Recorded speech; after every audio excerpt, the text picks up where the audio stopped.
Hello नमस्कार साथियों, आप सबका स्वागत है स्किल एकेडमी में। राकेश आप सबका स्वागत करता हूं। आप लोग कैसे होंगे? मस्त होंगे, ज़बरदस्त होंगे, अपनी पढ़ाई में लगे हुए होंगे।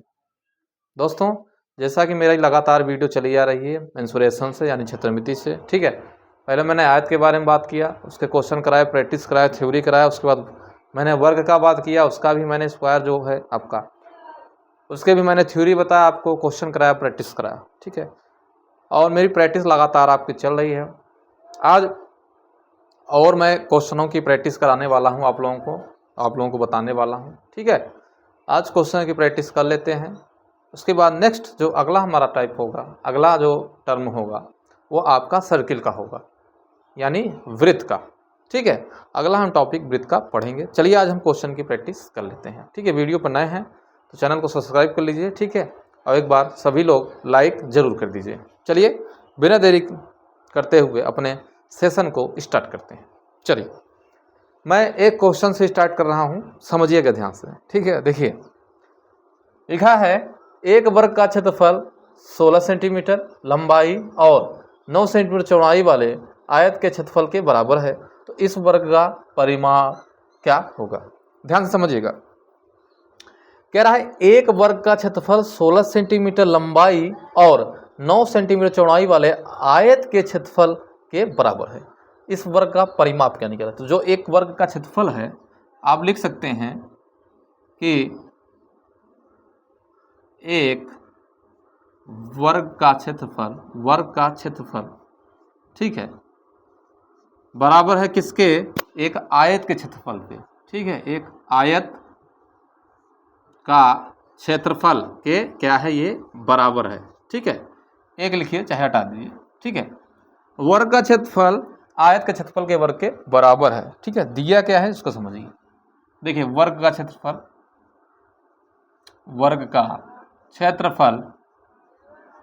बराबर आयत का क्षेत्रफल। तो आयत का क्षेत्रफल क्या होता है? आप लोग सभी लोग जानते हैं, लंबाई गुणे चौड़ाई, लंबाई गुणते चौड़ाई, ठीक है। ये होता है आपका।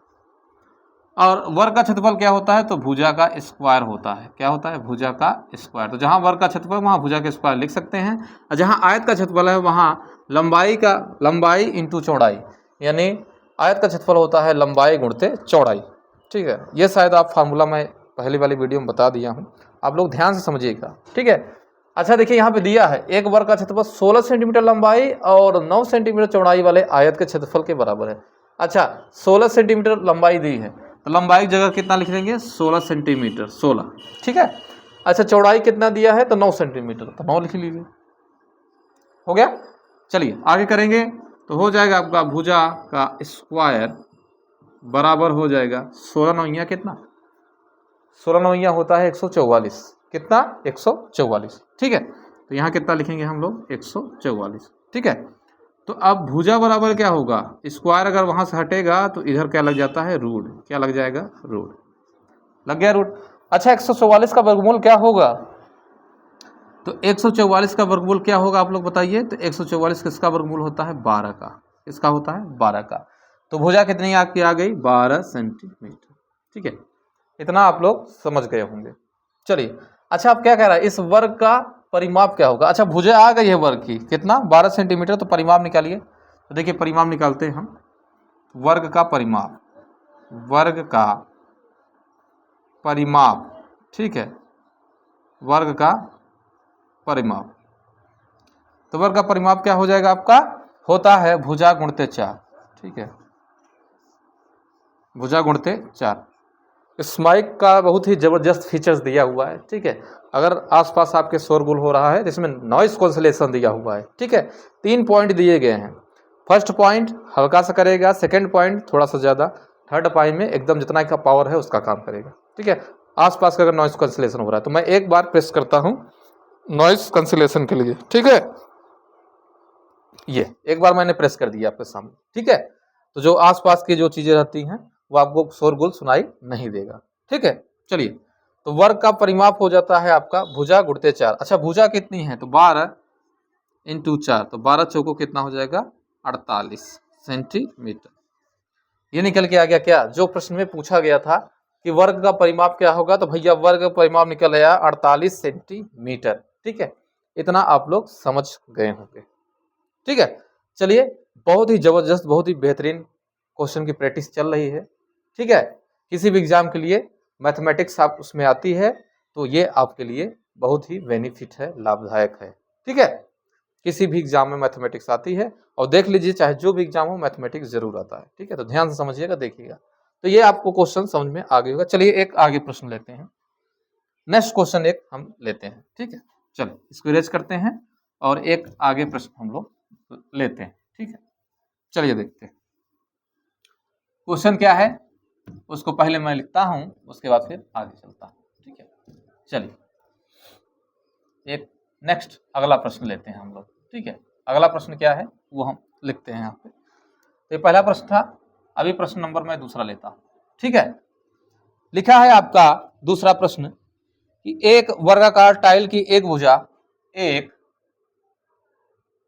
वर्गाकार वर्गाकार टाइल की एक भुजा एक वर्गाकार टाइल की एक भुजा दिया है, इसमें दिया है एक वर्गाकार टाइल की भुजा दिया है, इसमें आपका 12 सेंटीमीटर है। कितना है? 12 सेंटीमीटर है।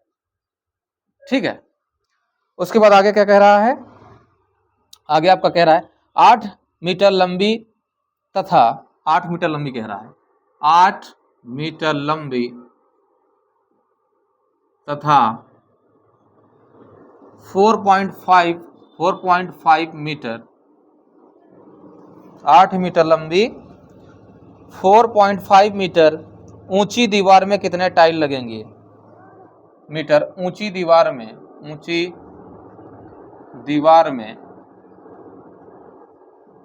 में आपका शोरगुल थोड़ा ज्यादा है तो नॉइस कैंसलेशन दूसरी बार मैं प्रेस करता हूं। ठीक है, ये आपका काम करेगा। ठीक है, एक बार मैंने और प्रेस कर दिया। ठीक है, ध्यान से आप लोग देखते रहिए। ऊंची दीवार में कितनी टाइल लगेंगी? ऊंची दीवार में कितनी टाइलें लगेगी। ठीक है, बहुत ही जबरदस्त धमाकेदार ये आपका सेशन चल रहा है। ठीक है, बहुत ही जबरदस्त क्वेश्चन है।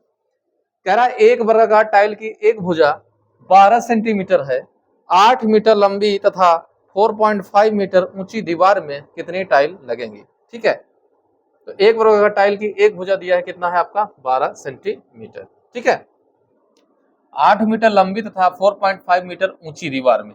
ठीक है, कितनी टाइल लगेंगी? तो देखिए दीवार पे टाइल कितनी लगेगी, चलिए निकालते हैं। दीवार में कुल टाइलें ठीक है कितने लगेंगी, या टाइलों की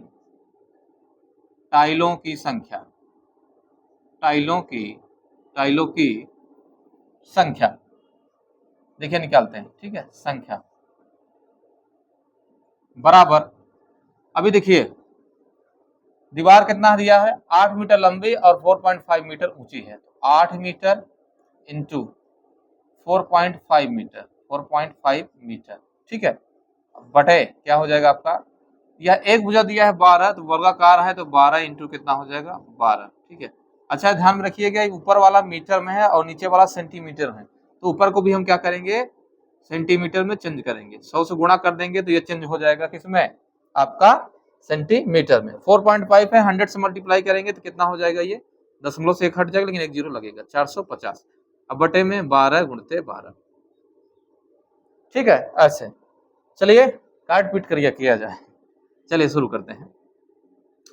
अभी मैं पहले क्या करूं, इनको 4 से काटता हूं। ठीक है, 4 से रिपीट, ये 4 से 4 तिहाई 12, 4 दूनी 8, 200 आ गया।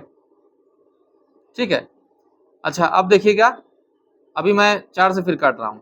4 तिहाई 12, 4 पंचे 20, कितना आ गया? 50।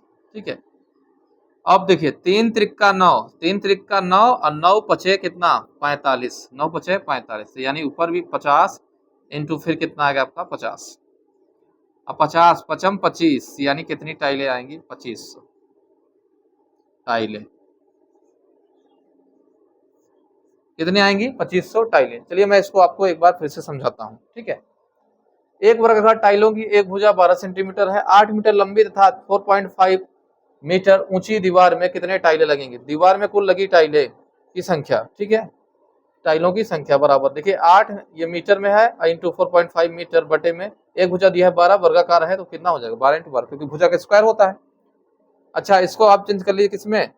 सेंटीमीटर में। 8 मीटर को चेंज करेंगे सेंटीमीटर 800, 4.5 को चेंज करेंगे तो 450 आ जाएगा, बटे में 12 इंटू 12, काट फीट किए तो आपका 50 इंटू 50 बराबर कितना आ गया? 2500 टाइलें, ठीक है।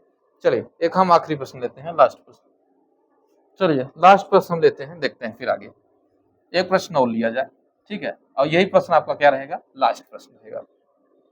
चलिए देखा जाए अगला प्रश्न हमारा क्या है, ठीक है, ध्यान से समझिएगा, ठीक है। चलिए ध्यान से आप लोग समझिएगा, ठीक है। चलिए हम बताते हैं यहाँ पे, देखिए इसमें एक आपका चित्र दिया हुआ है, चलिए हम बताते हैं आपको, देखिए ऐसे लिखा है, चलिए बना हुआ है ये आपका ऐसे, देखिए एक चित्र आपका बना हुआ है, मैं चित्र बना दे रहा हूं, कुछ ऐसे बना हुआ है, ठीक है। ये 8 सेंटीमीटर, 7 सेंटीमीटर, फिर आगे आपका 8 सेंटीमीटर, ये ऊपर का 8 तो नीचे का भी 8, ये 7 ये भी 60 सेंटीमीटर, ठीक है। अब बगल का दिया है 8 सेंटीमीटर, 8 सेंटीमीटर, और कहा है निम्नलिखित आकृतियों में से प्रत्येक के लिए यह ज्ञात कीजिए कि इसके किनारे किनारे एक चक्कर लगाने में कितनी दूरी तय करनी पड़ेगी। अब इसके किनारे किनारे एक चक्कर लगाने में कितनी दूरी तय करनी पड़ेगी, ठीक है। इसके किनारे किनारे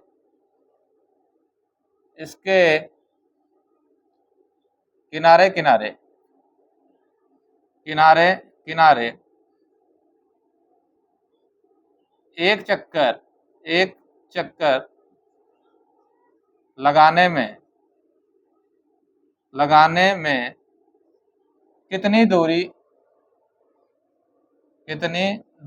चक्कर लगाने में कितनी दूरी तय करनी पड़ेगी, ठीक है।